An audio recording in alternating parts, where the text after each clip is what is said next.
Hi, we're going to be talking about integrate nature of learning, part two.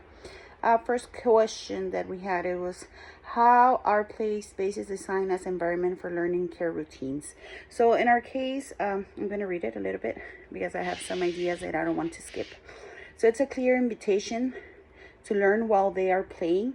It makes them question what are the objects, what's around them in each space, and how they can use them.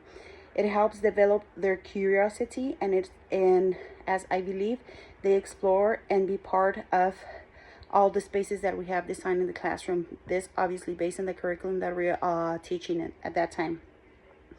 Uh, in this example, like art area, science, math, dramatic play, quiet area, music, and all of these setups have enough and mindful materials that they can be used by the kids to obviously provide them the chance to develop curiosity.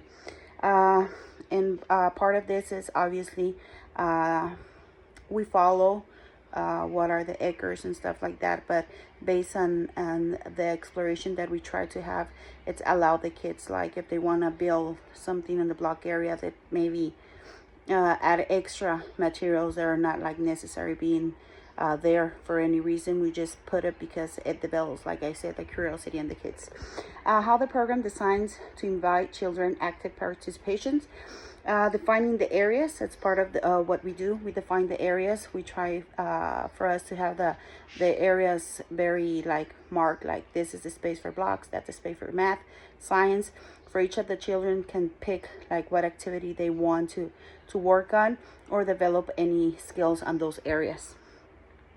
We have a clear vision of what are the spaces we want them to use while learning.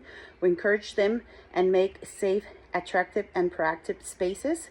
We try to provide stimulation and hope they are interested. If not, we always try to have different options according to the curriculum. Lots of materials that are enough for the number of children allowed in each area. In this case, for example, the block area, it's an area that most of the children likes to be there. So we try to have enough materials for them to explore, and obviously for them to feel like they're in the comfort and safe zone. Okay, so we tell them how many kids they're allowed in the area for them to be able to explore, because it's easy to say, okay, everybody wants to be in the block area, okay, they're gonna have fun. But if we have 12 kids in the same area, obviously they get frustrated, they're like fighting for a piece. So we try to define them like how many kids are allowed in each area, and then we have we rotate like for turns. We have a timing, okay, you have 5, 8, 10 minutes depending the activity that they want to do. And that's basically a simple example. In this case, as quiet area, we have books. We notice what kind of kids like their own space, so it's designed like for those kind of kids. So we also try to read the kids. How do they teacher-child interactions and conversation with children support children's abilities to understand themselves and others? Well, in this case, we build language at their level. Okay, we listen to them. What are their interests? Be part of them. That's something that I put in capital letters. It's be part of them. We get to be children. That's something that it popped in my mind while I was trying to figure it out, my answer.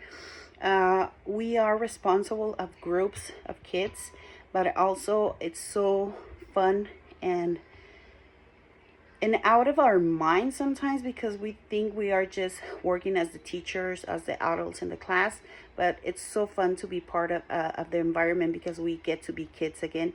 We can play like, what are we eating? Are we cooking?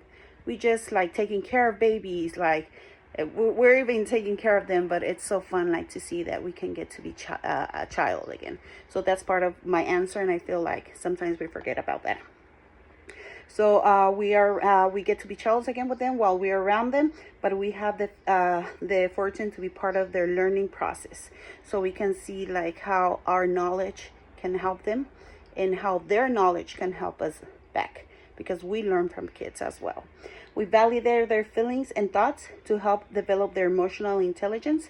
We build security.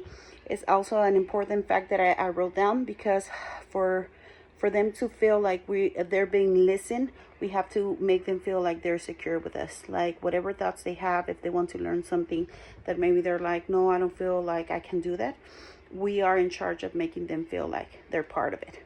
So in this case, we build security as also important for them to feel listened and want to be part of the social environment while they're learning. So basically those are my 3 answers. And I feel like sometimes we always have the opportunity, and something that I have seen and that I try to do as well with the team that I am working in my hours, it's like visit other classrooms to see like what are they doing, some good ideas that we can add to the classroom that we are at, obviously depending on the level and the ages of the groups. But we also do that, and we always ask like, hey, to the directors in this case, or people that has more experience in the area, like, what do you suggest? Do you like this here? What do you suggest about this? It's just based on experience, or something that it has helped a lot. We always ask teachers like, hey, can you just observe how this routine's going on? Do you think it's working? What would you add? Would you add something extra, or that's okay? So those are some examples that we do. Thank you.